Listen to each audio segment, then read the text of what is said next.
pensar a realidade bebendo de distintas olladas onde poder entender as relacións de poder e contrapoder que conforman o mundo de hoxe e agardarmos sirva para tamén adquirir ferramentas que nos permitan reflexionar sobre o noso papel como agentes de cambio.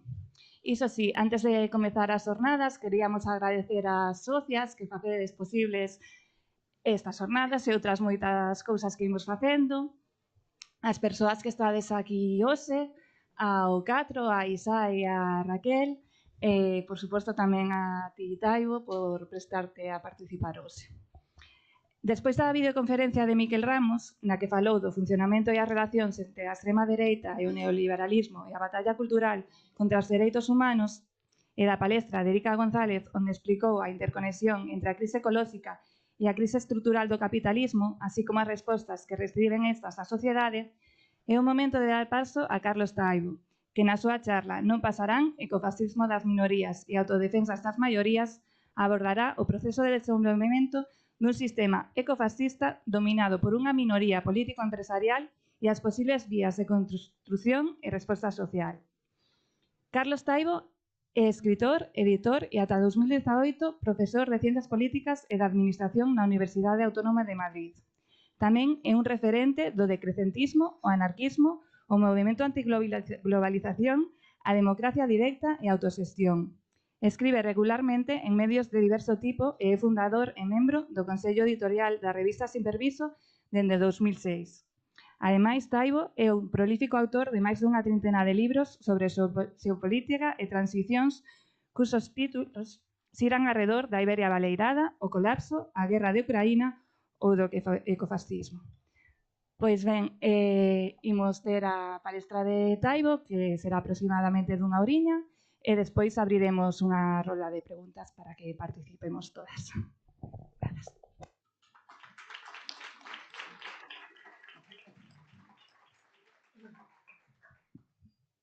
Moitas grazas a vos por o vosso convite e a vos por estar aquí esta tarde e partillar comigo unha parte do vosso tempo.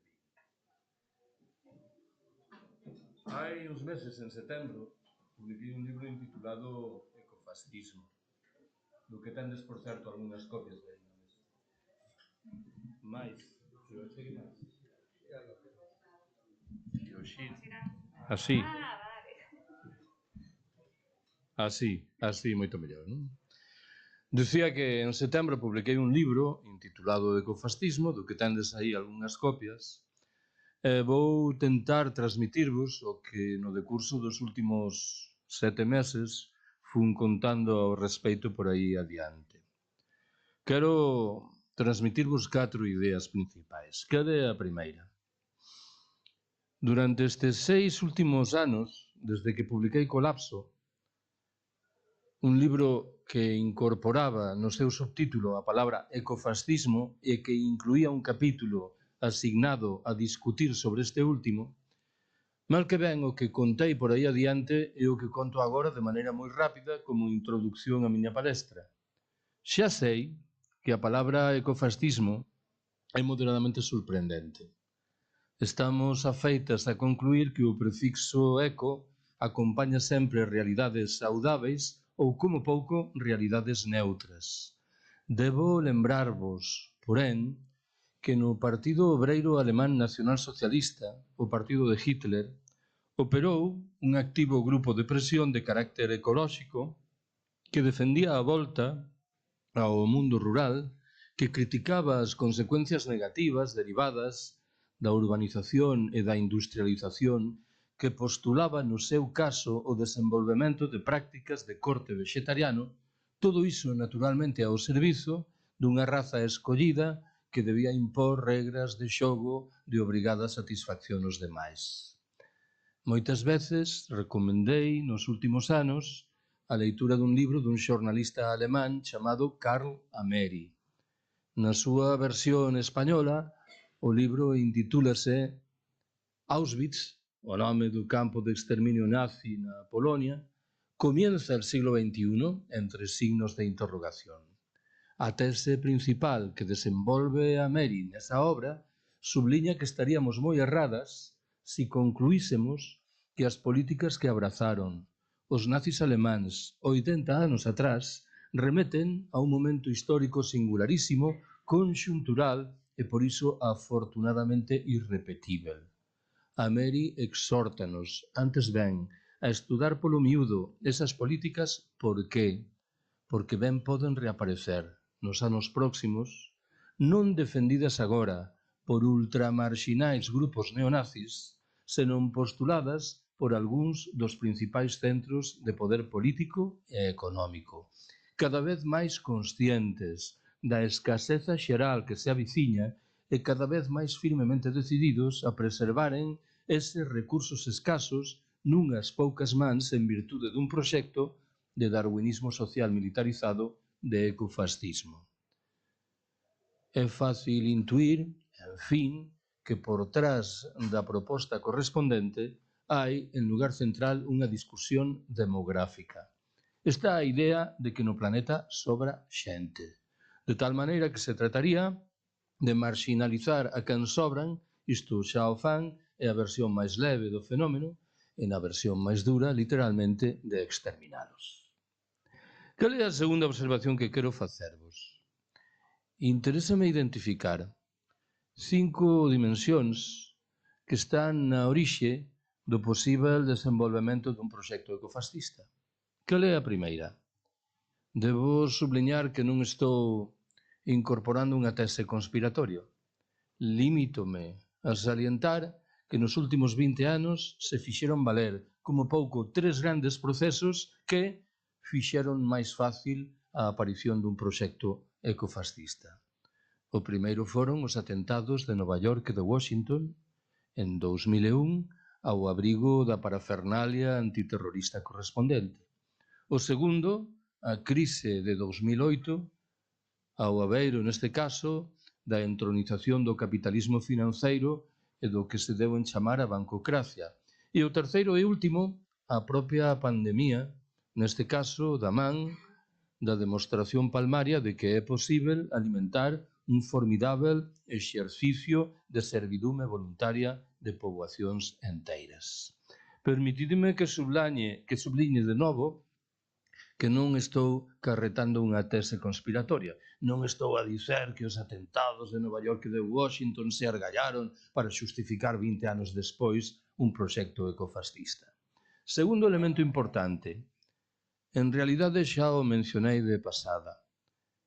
Desde a miña percepción, o ecofascismo non é un proxecto que surxe nos cenáculos da extrema direita. A extrema direita é comúnmente, hai excepcións, negacionista. Nega que exista as mudanzas climáticas ou no seu defeito afirma que non teñen unha orixe humana, do mesmo xeito que nega que se estén a esgotar as materias primas enerxéticas. O ecofascismo non é en modo ningún un proxecto negacionista. Antes ben, parte da identificación do relevo que corresponde tanto ás mudanzas climáticas como ao esgotamento das materias primas enerxéticas. Permitide que tente traducir isto en termos do debate político español. Vox non é unha forza política ecofascista. Neste caso, sospeito que teño que ironizar. Aos ollos da militancia de Vox, o ecofascismo é unha mercadoría ideolóxica en exceso complexa.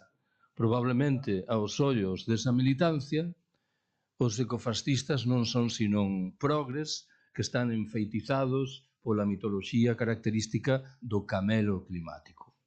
Terceiro elemento. Permitide que volte un momento á Alemanha nazi. Os nazis entenderon que a Europa Oriental era un espacio vacío. Se había persoas de por medio eran seres infrahumáns, cos que se podía facer o que se quixera. Podían ser explotados, podían ser transferidos dun lugar a outro, podían ser asasinados. Un proxecto central dos nazis consistiu en xermanizar o conxunto do territorio de Bielorrusia e de Ucrania. Lembro isto porque a metáfora xeográfica correspondente creo que serve para retratar unha condición de fondo do proxecto ecofascista, no bo entendido de que agora O ámbito xeográfico de aplicación non é outro que o conxunto do planeta. Cuarto elemento importante. Nos últimos anos, ás veces, defendín a tese de que de maneira sospeito que pouco feliz empregamos un mesmo termo, capitalismo, para retratar dúas realidades diferentes. A primeira é a propia do capitalismo que tivemos a oportunidade de coñecer nos 2 ou 3 últimos decenios, que é un capitalismo abraiantemente curtoprazista, que teima sen máis en acumular espectaculares beneficios nun período de tempo moi breve, de tal xeito que non é particularmente criminal, non o é máis nen menos que outros capitalismos que se forxaron no pasado e carece dun proxecto de futuro. Nos últimos tempos entendo, porén, que está a agromar outro capitalismo que agora sí dispón dun proxecto de futuro, no bo entendido de que ese proxecto ten un carácter manifestamente criminal. Agrego a mención dun quinto e último factor. Cando escribín Colapso en 2016, decidín outorgarlle ao ecofascismo a condición de reacción ante o colapso. Paréceme que esa tese é defendível, mas hoxe me sinto máis cómodo na idea de que o ecofascismo en realidade é unha forma de colapso. Por que? Se o proxecto de fondo carreta, poñamos por caso, o designio de reducir a población humana no planeta de 8 millóns de persoas a 4 millóns, descrever isto como un colapso parece perfectamente lexítimo, aínda que se trate dun colapso de natureza e de perspectivas diferentes de aquel que eu tentei analizar no libro do ano 2016.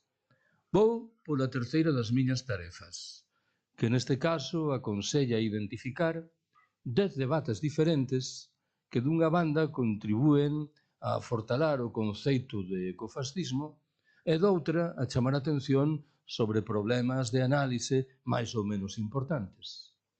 Cal é o primeiro deses debates? Teño inevitablemente que responder a unha pregunta relativa a por que surxirá un proxecto ecofascista. Desde o meu ponto de vista, a resposta é sinxela. Ese proxecto responde a 3 grandes obxectivos. O primeiro consiste en facer frente ás perdas inxentes derivadas das mudanzas climáticas, que remeten a unha crise moitísimo máis fonda que a propia da grande recesión de hai un século.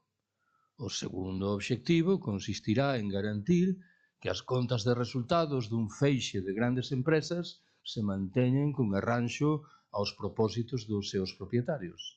E o terceiro e último estribará en conseguir que o modo de vida occidental conserve os trazos de privilexio que o aderezan desde moito tempo atrás. Debo confesarvos que no que atinxe a este terceiro e último obxectivo alimento as miñas dúbidas. Por que? En parte porque non compre desbotar o horizonte de que ao proxecto ecofascista se sumen xentes non vencelladas estrictamente co mundo occidental. E en parte porque sospeito que o ecofascismo terá consecuencias graves, máis adiante me referirei a elas, no que atinxe ao modo de vida de boa parte da populación radicada nos propios países ricos do norte do planeta. Cal é o segundo debate? Ten sentido que me pregunte onde é máis fácil imaginar que vai agromar un proxecto ecofascista. No ámbito propio do que se deu en chamar as democracias liberais ou no terreno característico de modelos autoritarios dun ou doutro cariz. Non podemos rexeitar ningún destes dous horizontes. Neste caso, prefiro botar man de 2 ou 3 ideas básicas. Sabedes con certeza que Hitler chegou ao poder na Alemanha en 1933 en virtude do triunfo electoral do seu partido nunhas eleccións xerais, no ámbito dunha democracia liberal. Despois, tamén o sabedes con certeza, se encarregou de tirar pola borda todas as regras de xogo correspondentes. O Estado de Israel é unha democracia liberal cara adentro e un proxecto xenocida cara afora. Paréceme que esta combinación é interesante a efeitos de avaliar moitas derivas que é fácil que cobren corpo nos anos próximos. Cando, en fin, escoito nos beizos de persoas respeitáveis un argumento que ven dicer que o encaramento dos grandes problemas ambientais reclama por necesidade o desenvolvemento de políticas autoritarias, teño a obriga de preguntarme de que están a falar. Por que haberíamos de concluir que esas políticas autoritarias estarán ao servizo do conxunto da humanidade en virtude dun proxecto filantrópico e non, como ten acontecido sempre, ao servizo dunha minoría escueta da populación do planeta? Terceiro dos debates. O ecofascismo, por forza, necesitará dun aparello represivo moi connotado, que obedecerá de novo a varios obxectivos diferentes. O primeiro consistirá en efectuar a selección. Non sei se vos lembraredes que nos momentos iniciais da pandemia, hai 3 anos, correu por aí unha palabra que era unha traducción literal do francés e que designaba as fórmulas que se facían valer nas residencias de velliños ou nos hospitais para determinar que pacientes debían ser obxecto de tratamento e que pacientes debían ficar a súa sorte. Refírome á palabra triaxe. O ecofascismo precisará dun activo proxecto de triaxe que neste caso terá unha condición planetaria. Un segundo propósito consistirá en facer frente ás resistencias que poidan manifestarse. Un terceiro en empregar os conflictos en curso en proveito do proxecto correspondente. O exemplo que analizo no libro é a da suposta guerra contra as drogas que se desenvolve no México. En cuarto lugar, tratarase de afortalar as prestacións do sistema carcerario. En quinto termo, haberá que propiciar unha activa militarización tanto dos medios de incomunicación como do ensino. E en sexto e último lugar, en fin, o obxectivo maior consistirá, sen dúbida, en prosperar no camiño desas fórmulas de videovixiancia que tivemos a oportunidade de coñecer nos últimos anos. Estes maravillosos aparellos que levamos nos bolsos permiten exercer un control exhaustivo sobre a nosa vida cotidiana, moven o carro dos intereses de grandes empresas e dificultan sensiblemente a nosa incorporación a instancias de carácter societario, colectivo ou comunal. Paréceme que non preciso agregar que o afortalamento das estrategias de control experimentou un pulo crecente ao abrigo da pandemia. Ollo, a pandemia non é o ecofascismo, mas demostrou por riba de todo que un proxecto ecofascista era posible. Un cuarto debate pregunta que é o que vai acontecer no ámbito da populación. Lembraredes que xa ao principio chamei a atención sobre dúas disxuntivas. A primeira falaba dunha marxinalización de boa parte da populación e a segunda do seu exterminio. Paréceme que compre abrir unha canle para un terceiro horizonte. En este caso estou na obriga de recuperar unha bella teorización sobre o colapso. En boa lei, o colapso suporá que moitas das tecnoloxías que hoxe están ao noso dispor deixarán de estalo. De tal xeito que, por empregar unha metáfora arriscada, voltaremos en moitos ámbitos ao século XIX. E a man de obra humana recuperará boa parte do emprego que tivo 2 séculos atrás. Isto significará que deberemos prepararnos para un horizonte de escravitude de boa parte da populación humana. En calquera caso, sexa cal sexa a perspectiva, a maioría das regras de xogo correspondentes terán o seu desenvolvemento nos países do Sul, sen desbotar en modo algún, xa o dixen antes, que determinadas medidas alcancen as populacións ricas do norte. En que estou a pensar? Estou a pensar na prohibición de determinadas fórmulas de inmigración, no control de nacementos, na extensión do aborto e do infanticidio no caso de malformacións ou no peche de moitos horizontes vitais para os vellos. Un quinto debate pregunta polas ferramentas das que fará uso o ecofascismo. Creo que neste caso responder a esa pregunta é sinxelo.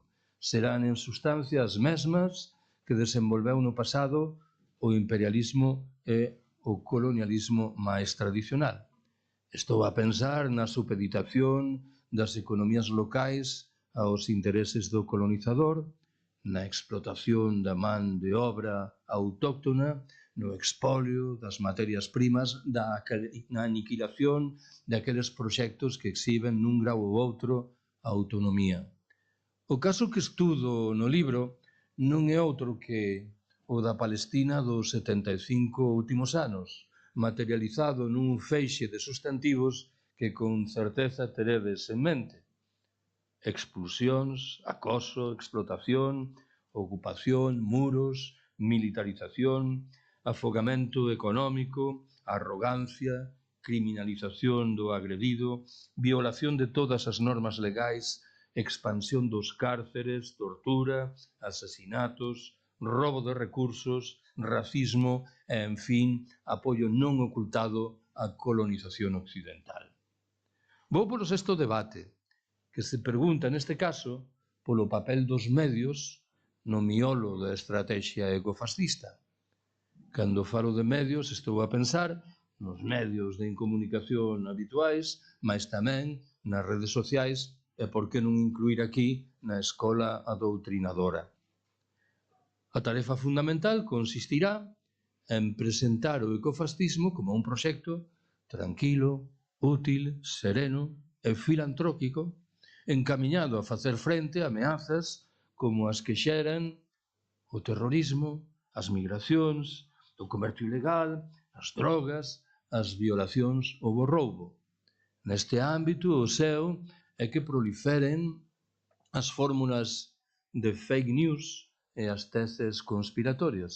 Permitideme de novo que desta un momento a política española. Paréceme a min que unha explicación central do suceso da presidenta madrileña Isabel Díaz Ayuso ten moito que ver con isto. O conceito de verdade non existe aos ollos desta muller, que pode defender A hoxe e non A mañán. A verdade é un conceito neboento e manipulável ao servizo dos intereses conxunturais. O sétimo debate propón unha discusión relativa a que termo debemos empregar. Debemos falar de ecofascismo en singular ou teremos que facelo de ecofascismos en plural. O primeiro horizonte remete a un proxecto planetario no que se darían cita as elites do norte e do sul, norteamericanos e chineses, socialdemócratas e liberais. Non debedes esquecer que este proxecto disfruta dun apoio argumental innegável. Calquera persoa sensata recoñecerá que o enfrontamento dos grandes problemas ambientais non pode realizarse no ámbito estricto da lóxica dos Estados-nación, que reclama perspectivas globais e planetarias. Aínda que o panorama do momento presente non parece mover o carro deste ecofascismo singular e planetarizado, debo lembrarvos que as cousas ben poden mudar, ou debo lembrarvos, por utilizar outro argumento, que con certeza en Estados Unidos e en China hai grupos de presión importantes que tentan mover un proxecto desta natureza. O outro horizonte é o de ecofascismos en plural, máis ou menos solapados coa lóxica dos Estados-nación e, no seu caso, con as estrategias imperiais eventualmente acompañantes. Isto é o que parece que temos diante dos ollos. Hai quen pensa en singular que a guerra de Ucrania terminou co que adoitan chamar a globalización feliz, de tal maneira que se estarían abrindo camiño dúas liñas diverxentes de xeración de valor, unha propia do mundo occidental e outra característica do mundo ruso-chinés. O oitavo debate propón unha discusión desde o meu punto de vista vital que distingue entre un ecofascismo que se faga valer antes do colapso e outro que se manifeste despois do colapso. No primeiro caso, con boa parte das estruturas de poder tradicionais en plenitude de funcionamento, o ecofascismo ten visos certos de sair adiante. No segundo, con moitas desas estruturas moi debilitadas, os seus alicerces parecen significativamente menores. Isto que vos conto ten unha relación certa con unha segunda discusión, que asume a forma dunha pregunta. Que nos interesa máis? Un colapso rápido ou, pola contra, un colapso lento? Parece sinxelo responder a esta pregunta. Interésanos máis un colapso rápido. Por qué? Porque, en boa lei, un colapso lento debería permitir certo grau de reorganización das forzas do sistema. O noveno debate pregúntase, neste caso en forma de capítulo, pola relación entre as mulleres e o ecofascismo. A tese principal que desenvolvo nesas páxinas subliña que tres elementos centrais para explicar a vida das mulleres van experimentar un visível deterioro. Falo da violencia, do traballo e da débeda. O seu é que proliferen violencias varias que xa están presentes. Falo dunha violencia física, sexual, emocional, económica ou ideolóxica. Alén do anterior, nesas páxinas presto atención a unha análise ben coñecida, a relativa ao chamado capitalismo gore que formulou no seu momento Sayak Valencia. Según Sayak Valencia, os trazos característicos do capitalismo gore son 4. O primeiro é a pegada do colonialismo, do racismo e do clasismo comuns nos países excoloniais. A segunda, a masculinidade machista e violenta convertida en maquinaria de guerra ao servizo do Estado. A terceira oferece a precarización económica e existencial das populacións a través da depreciación das clases pobres e da degradación do traballo. E o cuarto e último trazo non é outro que a aceitación dos ideais neoliberais no que atinxe a ascenso social e individualismo. Pecho estas consideracións coa mención dun décimo debate, que neste caso me convida a identificar un paradoxo. Aqueles espazos xeográficos ou persoas que son responsáveis principais do asentamento dos grandes problemas ambientais están a prepararse para asignar a resolución deses problemas a aqueles que son de sempre as súas víctimas.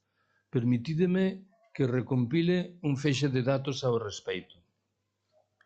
Entre 1850 e o ano 2000, os países do norte do planeta aportaron un 19% da población, mas foron responsáveis dun 73% das emisións de CO2. En Estados Unidos hai hoxe 832 vehículos por cada 1000 habitantes, frente aos 606 da Europa Occidental, os 39 de África e os 36 da India. En 2014, Estados Unidos era responsable dun 27% das emisións planetarias de CO2 frente a un 25% da Unión Europea, un 11% da China e un 8% de Rusia. As desigualdades, como ben sabedes, non recúan. En 2020, o 1% máis rico da población planetaria detentaba máis do duplo das riquezas correspondentes ao 92% máis pobre, isto é, case 7.000 millóns de habitantes. Os efeitos das mudanzas climáticas, ben o sabedes tamén, rexístranse fundamentalmente nos países do sul, que son o escenario de emisión de migrantes climáticos e de conflictos bélicos que gardan relación coa loita por recursos escasos. Tamén agora parece que ten sentido que procure algún referente propio da vida política española. Se alguén me preguntar por unha figura política planetaria que identifico rapidamente con un proxecto ecofascista, responderei axiña que esa figura non é outra que a do expresidente norteamericano Donald Trump. Alguén replicará inmediatamente: a ver, Carlos, subliñaches no principio que o ecofascismo non é un proxecto negacionista, e Trump, en trocas, era un negacionista. Trump era un negacionista daquela maneira. O Trump que teimaba en comprarlle Groenlandia, esa xigantesca illa situada no Ártico a Dinamarca, era alguén perfeitamente consciente do esgotamento de materias primas enerxéticas e non enerxéticas moi valiosas. Hai unha figura no panorama político español que me parece que se move no ronsel da condición de Trump. Falo desta estimulante figura intelectual que é o expresidente do goberno, José María Aznar. Aznar adoitaba repetir unha frase que me parece que se sitúa conceitualmente no ámbito xeral do ecofascismo e que, porén, normalmente pasaba inadvertida, tal vez porque forma parte do acervo do discurso político común. Aznar adoitaba dicer que o seu grande proxecto consistía en colocar a España no clube dos países máis ricos. Era unha defensa obscena do sálvese quen poda. O problema da frase de Aznar é que uns anos despois a escoitei literalmente nos mesmos termos nos beizos do seu sucedor da presidencia do goberno español, José Luis Rodríguez Zapatero, algo que me invita a ratificar a tese de que é un proxecto común ás elites políticas. Tento pechar este círculo. Quen pense que o que estou a afirmar é que, sendo Trump a ilustración maior do vigor contemporáneo dun proxecto ecofascista, compre desbotar que o actual inquilino da Casa Branca, Joe Biden, un socialdemócrata, fica por completo á marxe desta tentación, está equivocado. Xa mencionei antes que resulta moi sinxelo imaginar que o ecofascismo surxe ao abeiro dunha combinación de liberais e socialdemócratas. A socialdemocracia tradicional foi defensora, obscena en moitos escenarios, de proxectos coloniais como os que entendo que están na orixe conceitual e material do ecofascismo. Vou pola cuarta e última das miñas observacións na forma de 4 conclusións. Que reza a primeira? Teño eu a impresión de que nos últimos 3 ou 4 anos, sen que nos decatásemos particularmente, asistimos a manifestación de novidades moi notáveis que dificultan a nosa comprensión do que está a acontecer no planeta. En que estou a pensar? En primeiro lugar, xa o mencionei antes, na pandemia, ao abrigo da demostración de que é posíbel alentar un formidável exercicio de servidume voluntaria de populacións enteiras. Estou a pensar nun segundo chanzo, nun feixe de noticias que se fixeron valer no outono de 2021 con herdanza que chega até hoxe. Falo de problemas no suministro de materias primas enerxéticas, de cortocircuitos en moitos procesos económicos, financeiros e comerciais, de subas espectaculares nos custos de transporte das mercadorías, ou, en fin, dese globo sonda que agromou na Austria no outono de 2021 e que asinalaba que en adiante as unidades do exército local se aprestaban a alcanzar unha plena autonomía en enerxía e en auga para facer frente a un posíbel apagón xeral e acudir en socorro da populación civil, que é o que sabedes que adoitan facer as Forzas Armadas en todos os recintos do planeta. Estou a pensar, en terceiro lugar, como non, na guerra de Ucrania, aún admitindo que o seu inserimento neste esquema de análise non é sinxelo. Parece evidente, de calquera modo, que a guerra de Ucrania ten por trás unha disputa relativa a materias primas enerxéticas escasas, Xa me referín antes a esta tese que subliña que carreta tamén unha diversificación entre dúas liñas diferentes de xeración do valor. Por trás hai unha confrontación tradicionalísima entre imperios. Quen non se decate dos termos da política norteamericana en relación con Ucrania ten graves problemas para por orde nos coñecementos máis básicos.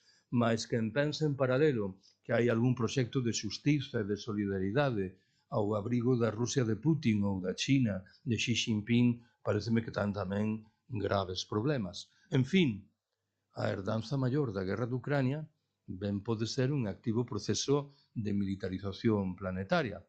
O presidente ruso fíxolle un presente formidável a unha organización que esmorecía e que se di chamar do Tratado do Atlántico Norte.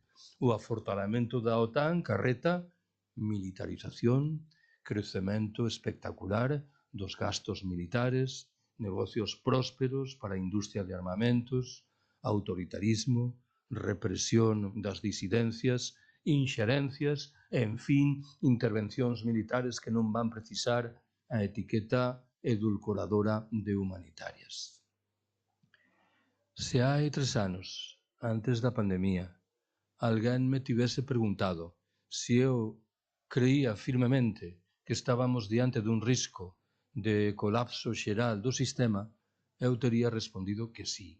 Mas probablemente tería agregado que en virtude da miña idade eu, felizmente, non o ia ver. Xa non estou tan seguro disto. E non é que eu experimentase un activo proceso de rexuvenecemento, é que os dados empezan a ser cada vez máis duros. Tan duros que non deixa de ser sorprendente que os nosos gobernantes non tomen nota. Si tivesen tomado nota, terían abandonado xa a mitoloxía do crecemento económico, estarían apostando por opcións de carácter colectivo e estarían defendendo unha redistribución radical da riqueza. Cal é a segunda das miñas conclusións? Moitas veces dixen nos últimos anos que entendo que compre prestarlle unha atención singular a unha habilidade inxente do sistema que padecemos, a de conseguir que non fagamos as preguntas realmente importantes. Propoño un exemplo do que quero dicer.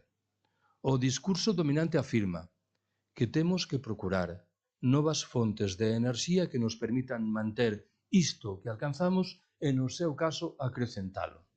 Cal é a grande pregunta que consiguen que non fagamos? Realmente nos interesa manter isto? Ou, como me temo, obteríamos francas vantaxes derivadas de prescindirmos de moitos dos elementos de irracionalidade das nosas sociedades? Moitas veces dixen tamén nos últimos anos que as forzas políticas emerxentes e algunhas das non tan emerxentes propoñen discusións interesantes no que atinxe a condición do réxime no que estamos inseridas, mas infelizmente pouco ou nada nos din sobre a natureza do sistema que está por detrás dese réxime. En que estou a pensar cando falo do réxime? No bipartidismo, na corrupción, nos problemas en materia de división de poderes, na propia discusión española sobre a república e a monarquía. En que estou a pensar en trocas cando falo do sistema? En todo aquilo que non interesa aos tertuliáns das radios e das televisións. No capitalismo, no traballo asalariado, na mercadoría, na alienación, na explotación, na máis que valía, na plusvalía, na sociedade patriarcal, nas guerras imperiais, na crise ecolóxica, no propio colapso. Permitídeme que recupere, fago sempre, un dos sustantivos que veño de mencionar. Máis que valía, plusvalía. Non estou a pensar, como ben podedes intuir, nese imposto que compre pagar cando se verifica a compra-venda dunha vivenda. Estou a pensar antes ben no conceito de plusvalía desenvolvido por Marx no primeiro libro do Capital, cando estuda como os empresarios explotan a man de obra e obteñen o beneficio. Hai uns anos correu polas redes sociais unha frase redonda que me parece daba no albo da cuestión. Decía con un feixe de ironía, en español: tú que estás tan preocupado, tan inquieto, tan indignado con la corrupción, ya verás cómo vas a flipar el día en que te enteres de lo que es la plusvalía. A corrupción é un fenómeno inquedante, sistémico, mais o da plusvalía remete á explotación cotidiana, os 365 días do ano, de miles de millóns de seres humanos. Canto tempo asignamos a discutir sobre a corrupción e canto dedicamos á plusvalía? Moito me temo que o panorama é desolador. Vai a terceira das miñas conclusións. Últimamente tamén dame por afirmar que teño a intuición de que cando falo en público destas materias, a metade das persoas asistentes pensan que son un optimista incorrixível e a outra metade estiman que son un pesimista sen posibilidade de salvación. Sospeito que non preciso aclarar que eu digo o mesmo para os uns e para os outros. Intúo que ao respeito é máis importante o que cada quen leva dentro da cabeza que o que eu obxectivamente estou a dicer.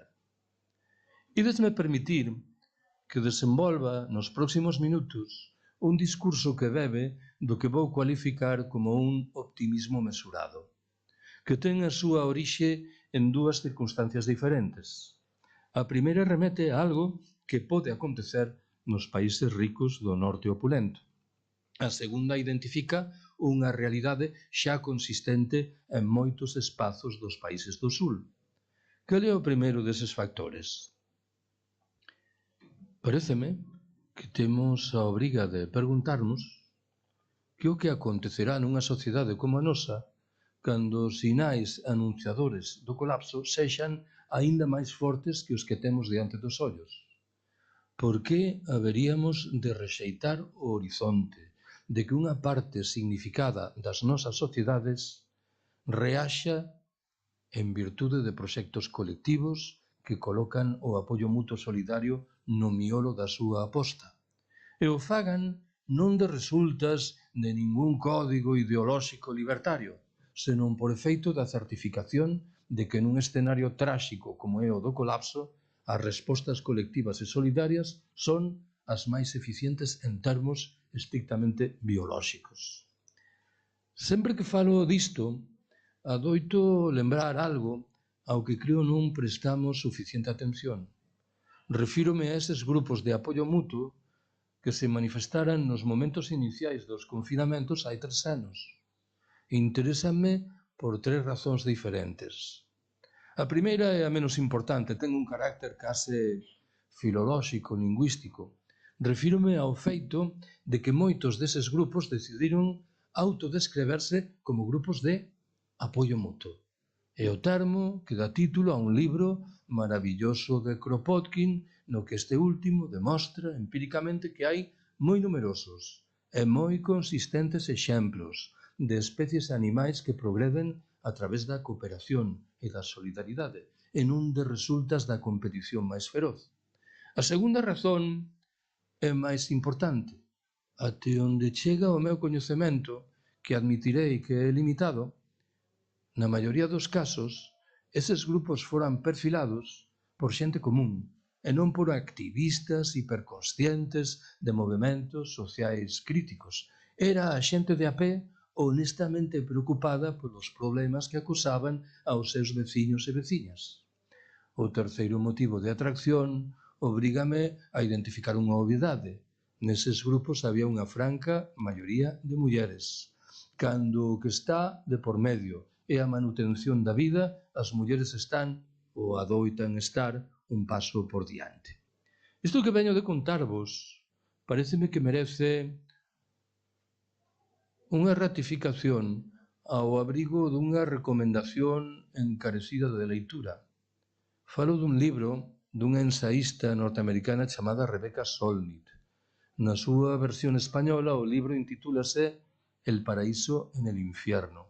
En sustancia é un estudo de como os integrantes das clases populares reaxen en escenarios de catástrofe. Un terremoto, un maremoto, unha erupción volcánica, os atentados de Nova York e de Washington, os bombardeamentos alemáns sobre Londres durante a Segunda Guerra Mundial ou o propio colapso. Solnit conclúe que a diferencia do que acontece cos integrantes das clases ricas, os das clases populares reaxen con alegría, con eficacia e con solidariedade. Extraio unha conclusión moi simples. Este debate debe ficar aberto. Non pechemos o horizonte das respostas colectivas e solidarias. Cal é o outro factor que anunciaba que movía o carro dun optimismo mesurado? En moitos espazos, nos países do sur perviven felizmente culturas precapitalistas, que non foran arrasadas pola lógica da acumulación, da explotación, que caracteriza as sociedades ricas do norte. En determinados recintos, esas culturas precapitalistas se están a fusionar con proxectos anticapitalistas.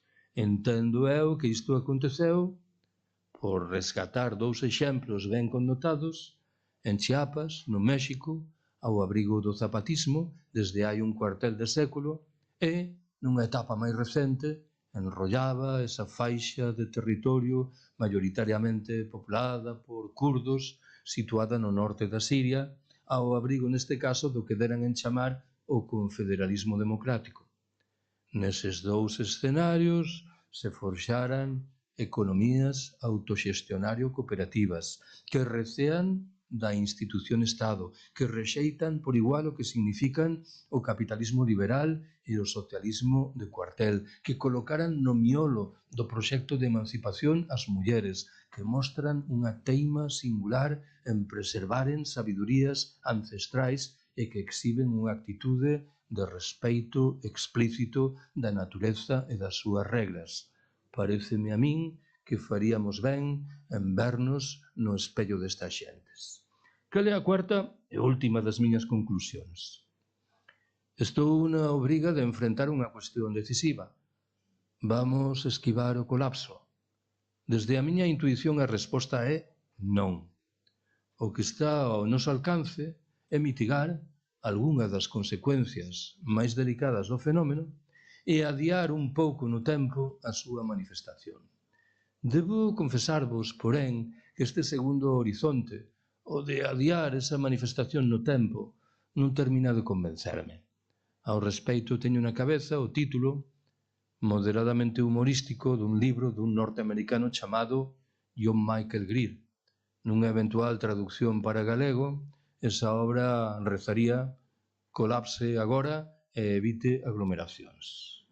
A tese principal de Greer ven dicer: se inexorablemente vamos colapsar, non será o máis intelixente que comecemos a construir xa, desde agora, os trazos propios da sociedade post-colapsista, agora que as mudanzas climáticas aínda non fixeron valer as súas consecuencias máis negativas, agora que aínda contamos con materias primas enerxéticas en cantidades importantes, desde a lembranza de que a maioría dos colapsos rexistrados no pasado tiveron consecuencias saudáveis no que atinxe a reruralización, desxerarquización e ganancias en autonomía local, e desde a intuición, en fin, de que o colapso pode borrar moitas das limitacións que hoxe operan sobre nós no que respeita á propiedade privada e á débeda. Obrigado por terme escoitado.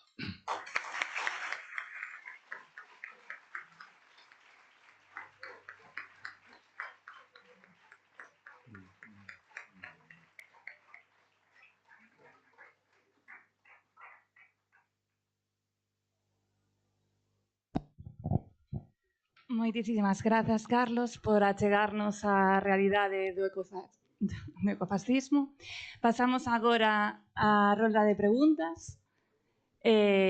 Levantade a man e alá imos.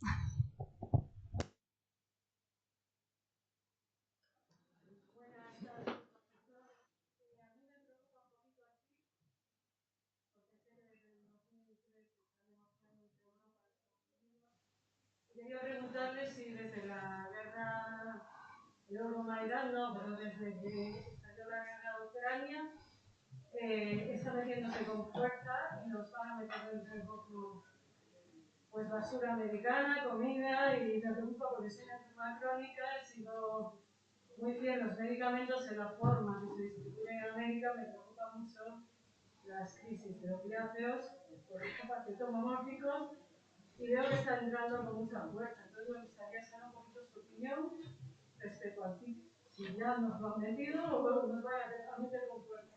Falas do TTIP, non? Do Tratado Transatlántico de Comercio e Investimentos. Vamos ver, con certeza sabes que, en efeito, ese foi un tratado negociado por Estados Unidos e a Unión Europea que entrou en canal cando foi eleito Donald Trump, que decidiu afastalo da xenda. Mas parece que o estímulo tanto dos gobernantes norteamericanos do momento como dos da Unión Europea é que reapareza. Desde o meu punto de vista, ese tratado sitúase de pleno no ámbito desa diversificación de liñas de xeración do valor que mencionei antes. Algúna vez dixen que, por un lado, non é un tratado globalizador, porque é un tratado que negocian dous axentes nun planeta no que hai outros moitos, mas polo outro ten unha vontade de imposición no conxunto do planeta, ou, por dicelo de maneira máis precisa, ten a vontade expresa de marxinalizar a China como axente comercial. Este é o miolo da proposta correspondente. E é lexítimo afirmar que por trás da guerra de Ucrania está un proxecto desta natureza.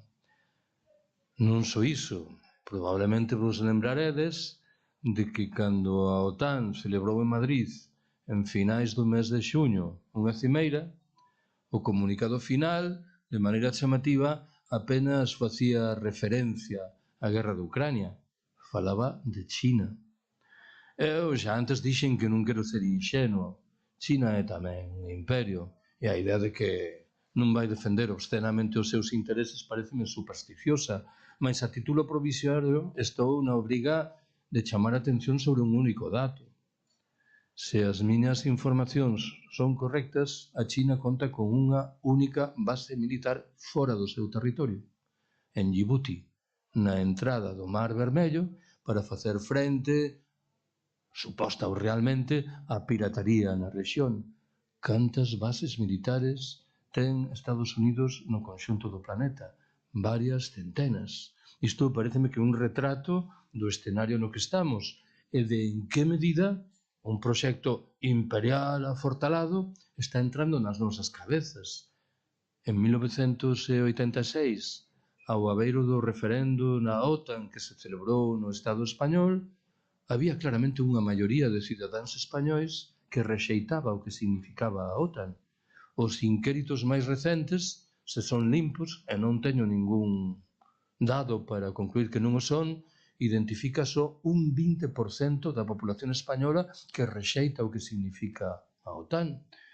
Obviamente, o do TTIP vai por outra canle diferente, non forma parte hoxe do proxecto político e da discusión mediática, mas teño a sospeita de que de maneira semiclandestina isto vai progredindo, de tal forma que seríamos moi enxenuos se pensásemos que o ronsel do afastamento do proxecto que permitiu a presidencia de Trump en Estados Unidos vai significar que non reapareza. Está aquí.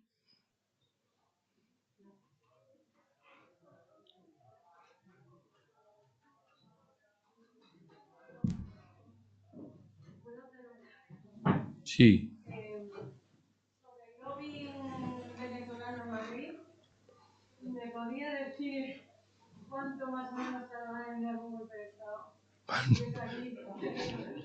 Non podo dicir. Non me preguntes cosas tan precisas.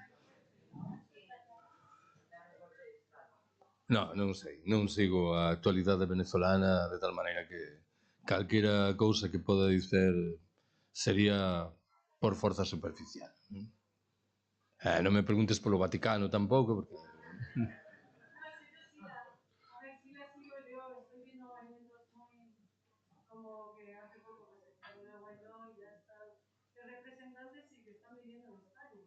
Valencia, Madrid, se está cociendo desde aquí. Quería preguntarte un poco. Sí que creo que dentro de poco. Bueno, pode ser. Todo pode ser, sí. Sí. Bueno, sei que normalmente faz unha relación entre a loita contra o colapso e a despatrialización, que quería saber se podías enlazar este concepto co ecofascismo tamén, se hai alguna relación nesa loita contra o ecofascismo. Tampouco non é un ámbito no que a home desenvolva con soltura. Xa dixen que no libro hai un capítulo asignado a estudo destas cousas, mas como podeches comprobar, neste caso tamén noutros, a maioría das teses que recollo son alleas, non son teses miñas, non? Antes estiven nunha vila pequeniña de Lugo, na Pastoriza, na Terra Chá, e apareceu este debate de forma un pouco alambicada. Interveu un home que era un provocador moi simpático, que era un crego de Vox, porque eu teño públicos moi amplos, mal que ben subliñou que o que eu estou a defender non ten alicerces sólidos na historia do planeta. E eu vime na obriga de salientar que desde o meu ponto de vista, e xa sei que o argumento é provocador, o que é excepcional na historia do planeta é o Estado e o capital, porque a maioría das sociedades humanas, desde tempo inmemorial, se autoorganizaran conforme a códigos de autoxestión e de apoio mutuo.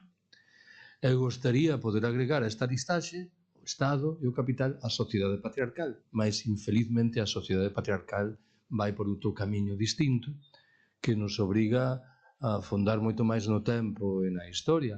Isto significa probablemente que os códigos correspondentes están moito máis alicerzados na nosa cabeza que os que xurden do capitalismo e do Estado, algo que en boa lei obrigaría a traballar sobre isto con moita maior intensidade. Sabes, alén do anterior, que boa parte do feminismo dos últimos anos, que é un feminismo desde o meu ponto de vista moi vencellado con a institución Estado, moi estatalizado, legitimamente obsesionado coa igualdade, desde o meu ponto de vista estaría esquecendo boa parte da contestación dunha sociedade patriarcal que trascende o que significan o Estado e a igualdade. Algo que invita a concluir que aquí hai moito traballo que realizar, sin que eu, neste caso, concorde con unha análise bastante xeral que afirma que o feminismo está a experimentar o mesmo proceso de integración no sistema, de absorción que experimentaron no seu momento o pacifismo ou o ecoloxismo. Paréceme que aínda hai, afortunadamente, un percurso longo que recorrer e que recibiremos sorpresas agradáveis. Non podo ir máis longe. Como crees que se pode conter, por así decirlo, a suba que vai haber de represión no escenario occidental, por así decirlo, que puseches os o escenario sur, Chiapas, o Kurdistán, claro, son territorios de soberanía popular que de algún xeito resisten a represión porque ten unha defensa armada. Claro, si os escenarios que se avecinan no norte vai ser represión, todos os proxectos, por así decirlo, de soberanía popular, comunitarios e demais, como van a afrontar, quero dicir, alternativa del Estado, fora del Estado. A ver, ponto de partida da miña resposta. Eu teño a impresión de que debemos afastarnos dunha idea que opera con moita forza sobre a nosa cabeza e que invita a concluir que o capitalismo realmente existente é un sistema omnipresente, omnipotente e omnisciente. Entendo eu que antes ben é un sistema que exhibe fendas moi poderosas. O capitalismo nas últimas décadas perdeu boa parte dos mecanismos de freo que no pasado lle permitiran sair adiante. E isto xera debilidades extremas. A isto agrégase a lógica do colapso. A miña tese é que o colapso será un golpe moi forte que padecerán aquelas instancias que se caracterizan pola centralización e polo uso intenso de enerxía e de tecnoloxía. En linguaxe máis sinxela, os estados, as grandes empresas, as forzas armadas experimentarán un retroceso nas súas capacidades de control e de represión, algo que abrirá por forza o horizonte a movimentos contestatarios de diferente cariz. Subliño o vigor desta tese. O colapso vólvese tamén contra os intereses do sistema. A circunstancia, como ben o subliñaches, Carlos, é diferente nos países do norte e nos países do sul. E por qué? Porque nos países do norte, as culturas precapitalistas que existiran até hai unhas décadas foran esmorecendo e hoxe creo que teñen un relevo moi limitado. No mellor dos casos, e sendo moi optimistas, remeten a condición de labregos vellos que conservan determinados hábitos e códigos mentais, de tal forma que hoxe en día resulta difícil imaginar que un proxecto de resistencia frente ao capital e as súas imposicións se desenvolve ao abrigo dunha cultura precapitalista inexistente. As circunstancias, porén, entendo que son diferentes nos países do sul, que paradoxalmente, por unha vez da historia, poden sair mellor parados no escenario do colapso.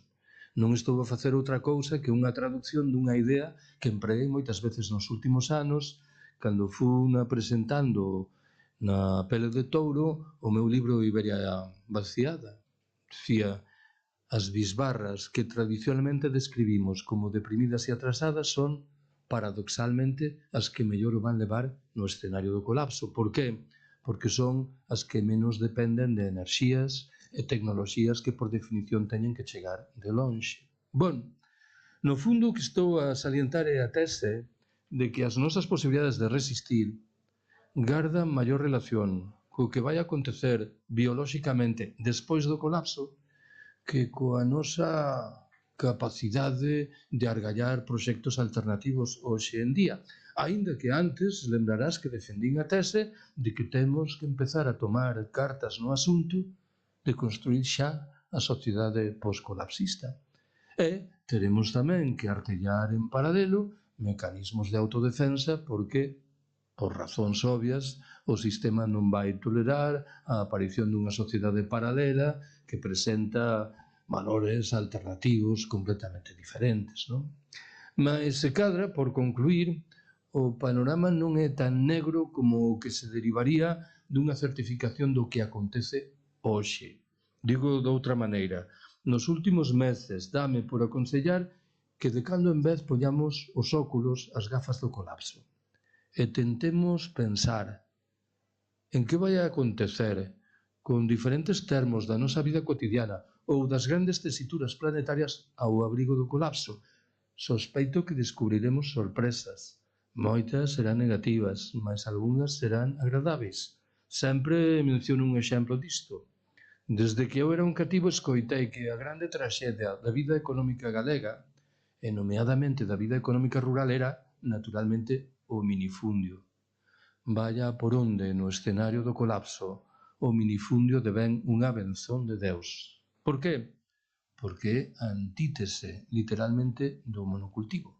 Quen ten unha leira planta tomates, patacas, grelos, navizas, repolos. Hai uns anos presentei ese libro que mencionei hai un momento, Iberia vaciada, en Jaén. E lembro que eu lle perguntei aos meus amigos e amigas jienenses que é o que ían comer no escenario do colapso. Aceitonas. Isto significa que tal vez ese exercicio de pôr os óculos do colapso pode ser remunerador e se cadra deseñará un horizonte de futuro nos termos da pregunta que formulas menos tráxico que aquel que por lógica temos hoxe dentro da cabeza.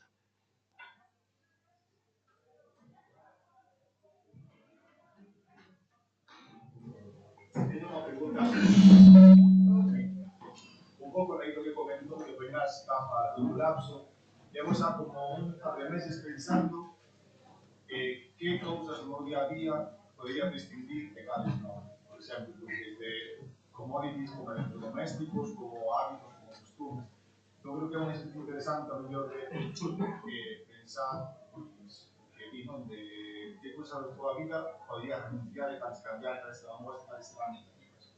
E facer unha lista de que, vale, bueno, todo o que temos hoxe, tampouco me costa creer que podamos renunciar a todas estas cousas que capitalismo nos últimos años. Simplemente con el haber unha maneira diferente de como de consumilas ou de tratarlas.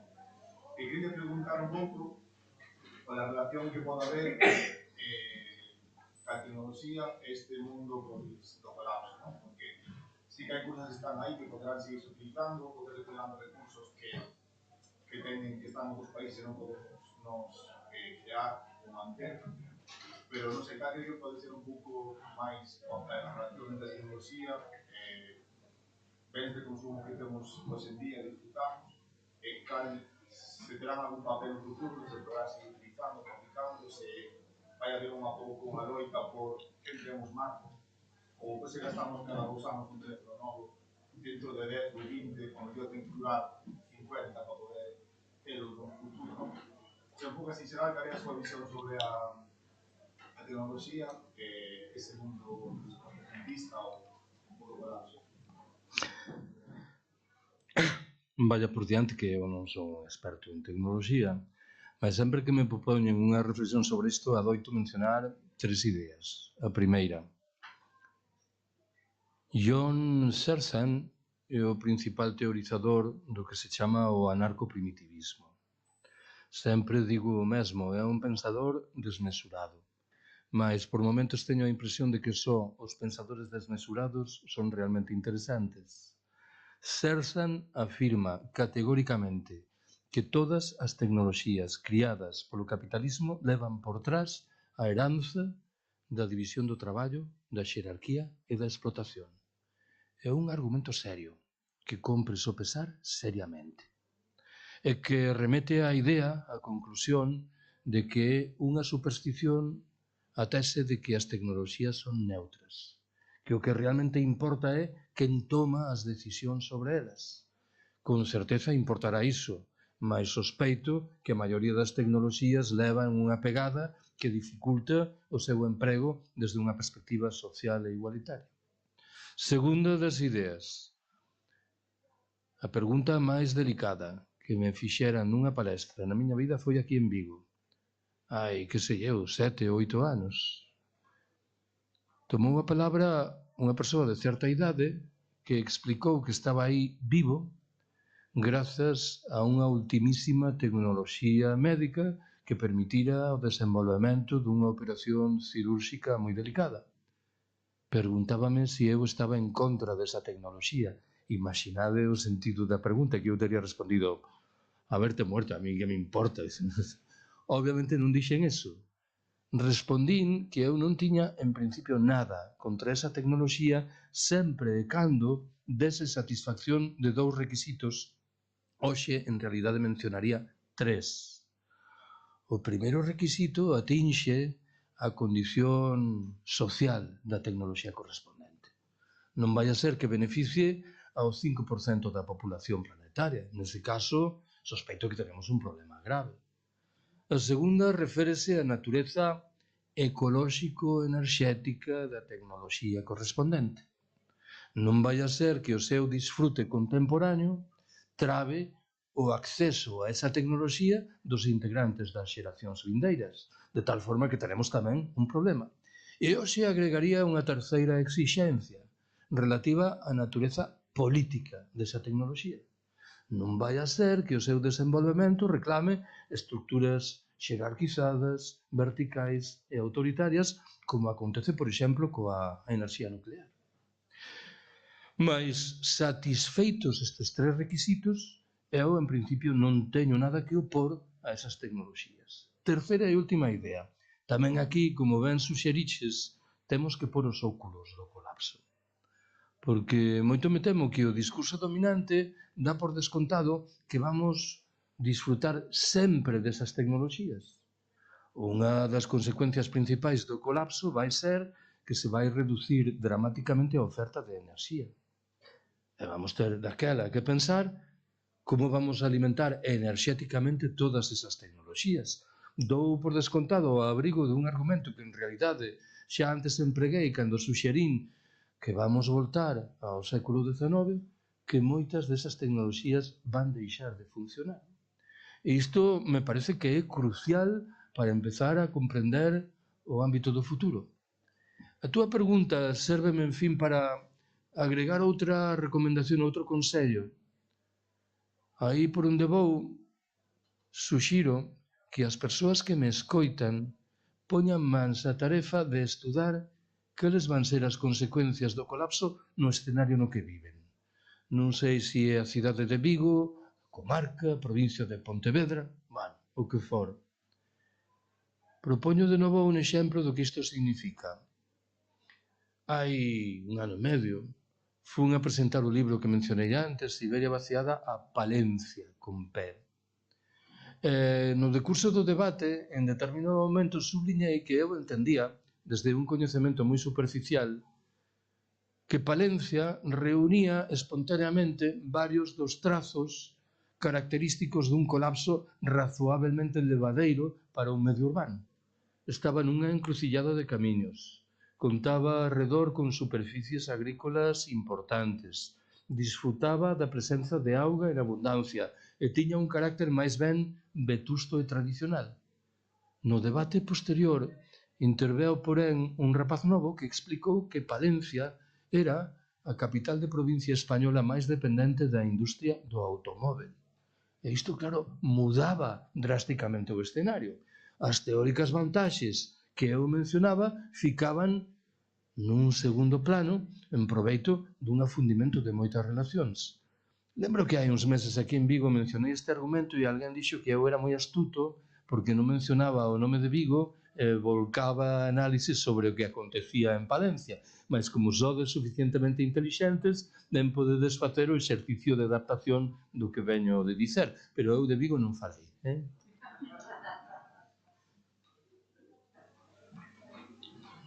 Bueno, grazas pola súa disertación. Tive a oportunidade de escutar a presentación que fixera sobre o libro O colapso nun centro cívico, e a verdade é que me estou lembrando moito de vostede porque veo a pandemia e digo, bueno, ni que fóramos nos ciudadanos este país. Sí. E entón, é certo que na pandemia, pois aquilo, a todo o mundo nos iba a facer reflexionar, esta sociedade iba a ser diferente, a solidaridade ia emerxer. Eu non percibo iso. Ademais, para colmo, traballo no mundo sanitario e percibo todo o contrario. Que o colapso, bueno, no resto do Estado tamén, pero en Galicia e na provincia de Pontevedra e na xerencia de Pontevedra e no medio rural onde traballo eu é máis que evidente. E o levo con moita frustración, porque eu sempre pensei que bueno, non lle podería pedir demasiado a Xentiña, porque xa emigrou e bastante fixo por traer divisas, pero que bastante fixeron por os seus netos e netas que fizeron estudos, e vemos, e non é só a percepción miña, vemos que a xeración dos 35 para baixo, pues a infantilización é brutal, non queren saber de nada, por máis que estés presentando o futuro dramático que van ter diante, coa demolición programada do sistema de sanidade pública. E entón, cando lle escoito decir, bueno, en Galicia, claro, se dan circunstancias, pois sí, o minifundo e tal e cual, pero é que non nos vexo os vagabundos da xuventude para facer, non sei, igual aquel día se poñen en modo autoxestión, pero claro, desertaron do arado, porque os avós se encargaron de sacarles entre outras cousas, pero é moi non só ademais eso, non da socioloxía é moi complexo, pero que me costa moito ver nas urbes sí que vexo autoorganización, grupos, tal e cual, non? Pero non vexo a xente de ponerse abaixo nas manifas, estamos a xente de sempre. A esta charneta, bueno, pues que non, benvindos, por certo, que dá unha milicia, a ver, recambio generacional, non? Veu por erro, veu por erro. Estaba estudiando socioloxía, pero non sei, non? Pero non vemos recambio generacional nas manifas, por exemplo, non? Bueno, algunas, tería que A ver. Entón, non, eu personalmente non acabo de... Vale.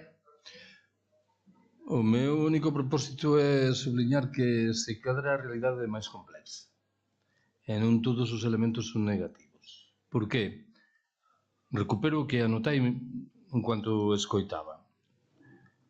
Leva razón no que atinxe ao feito de que moitas das ilusións que mantivemos ao abrigo da pandemia non foran satisfeitas. Mais a pandemia ten reseteado un pouco as nosas cabezas, de tal xeito que hoxe estamos máis preparados para escoitar noticias que hai 5 anos nos resultaban simplemente produto dun filme de ciencia ficción. A pandemia demostrou, por riba de todo, que éramos vulneráveis. E isto é a miña experiencia, me obriga a concluir que cando eu falo de colapso agora, é máis fácil que me comprendan que antes da pandemia.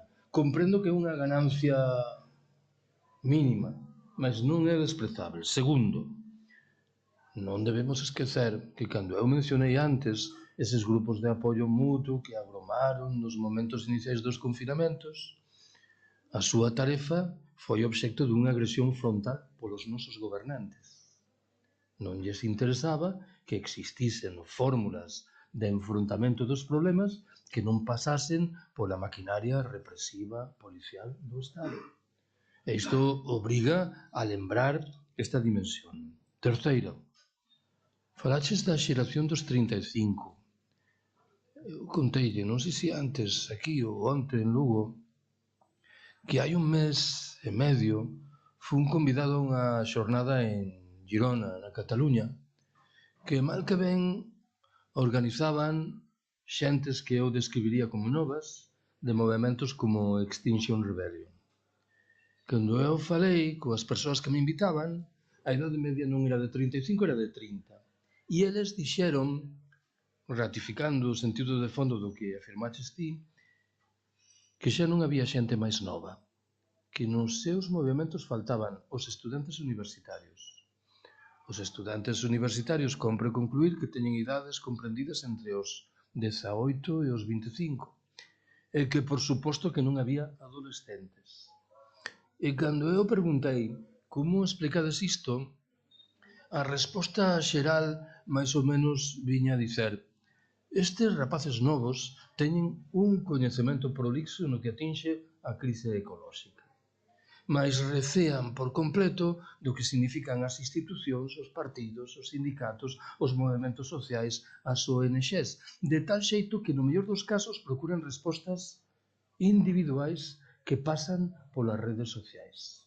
Bueno, haberá de todas formas que agardar a saber cal é a condición desas respostas cando as cousas se poñan máis difíceis. Eu non desboto que acaben por reaccionar de maneira inesperada procurando biolóxicamente horizontes colectivos e solidarios. Non o desboto, non digo máis nada. Cuarto, onte, na Pastoriza en Lugo, escoitei un argumento que era literalmente o contrario do que defendiches ti. Contáronme que neste lugar estivera Manu Chao hai uns meses. Manu Chao, a súa familia de Vilalba, moi perto, e que, cando lle preguntaran por isto, respondeu que el pensaba que o mundo asociativo está moi morto nas cidades, mas que cando se movía por aí adiante nas vilas pequenas descubría unha chea de iniciativas do corte máis dispar. Eu entendo que as dúas teses se poden defender, a túa e a de Manu Chao, mas me pareceu que o de Manu Chao tiña algún alicerce, que non era unha parvada que alguén que se move nun ámbito distinto da música, coas súas regras, enunciaba. Onte, na Pastoriza había 100 persoas na miña palestra e a vila ten 300 habitantes. É certo que había xente que viñera de outros lugares da proximidade. Bueno, pois igual de novo isto é máis complexo. Permíteme que ratifique, porén, algo que fago moitas veces na Galiza. Eu o que digo non é que na Galiza o noso escenario mental sexa preferível ao que se registra noutros lugares. O que digo é que as condicións obxectivas facilitan un colapso menos tráxico. Por que? Primeiro, porque as mudanzas climáticas probablemente no noso caso non se van traducir nunha suba da temperatura, senón nunha estabilización ou mesmo nunha reducción. A tese principal afirma que o desxelo do Ártico terminará coa corrente do Golfo, que ten un efeito elevador das temperaturas nas costas de Portugal e da Galicia e tamén na cornixa cantábrica, de tal xeito que as temperaturas poderían baixar. Segundo elemento importante, feitas transformacións radicais. Subliño, feitas transformacións radicais. Isto non sai así. A Galicia e o norte de Portugal, que son unha biorrexión, poderían autoabastecerse enerxéticamente. Terceiro, as cidades galegas exhiben de maneira espontánea un trazo que é unha reivindicación clásica dos movementos pola transición ecosocial. Refírome ao feito de que a fronteira entre a cidade e o mundo rural é nevoenta. Na cidade na que estamos, isto é unha evidencia. Hoxe no autocarro no que penetrábamos en Vigo, aquí no mesmo centro ia pasando por Leiras. En realidade, o mellor exemplo son as dúas grandes cidades portuguesas. Cando un abandona Lisboa, entra no deserto. Cando un abandona Porto, non sabe onde termina a cidade e onde empeza o campo. E en cuarto e último termo, un elemento que de sempre foi descrito como unha traxedia da vida económica galega, non falo agora do minifundio, senón o peso inxente do sector primario, da agricultura, do gando, da pesca, devén paradoxalmente unha vantaxe no escenario do colapso. Hai unha actividade autóctona que permite exercer fórmulas de soberanía que infelizmente non se desenvolven noutros lugares. Mais debo agregar, por un lado, eu non estou a decir que nós estamos máis preparados para isto, porque non hai ningún motivo en efeito. E por outro lado, se é verdade o que está por trás da miña análise, teremos que pensar que vamos facer para axudar a que non van disfrutar destes relativos privilexios, porque o seu é que se produzan migracións masivas no ámbito da Península Ibérica buscando o norte e fora da Península Ibérica de xentes procedentes da África subsahariana, de tal forma que tenemos que empezar tamén a pôr os óculos do colapso e a matinar que podemos facer por estas xentes. A única conclusión que quero extraer é que sospeito que o escenario é algo máis complexo do que ti deseñaches, aínda que infelizmente o que dixeches está carregado de razón e non podo dicer o contrario.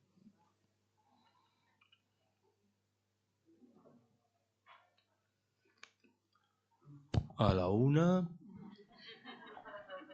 a las dos, pues nada, vale. Moitas grazas, Carlos.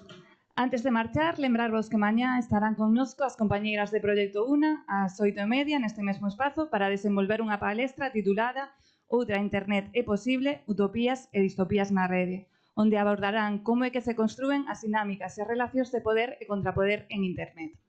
De todas formas, se queredes máis información, hai un espazo con folletos e outros materiais no que podedes informarvos de como colaborar, como facervos socias e participar tamén activamente da estrutura de COAR. Tamén tendes libros de Taibo, aquí. Moitas grazas por achegarnos as ameazas e a realidade do ecofascismo e tamén das alternativas. Moitísimas grazas, Carlos.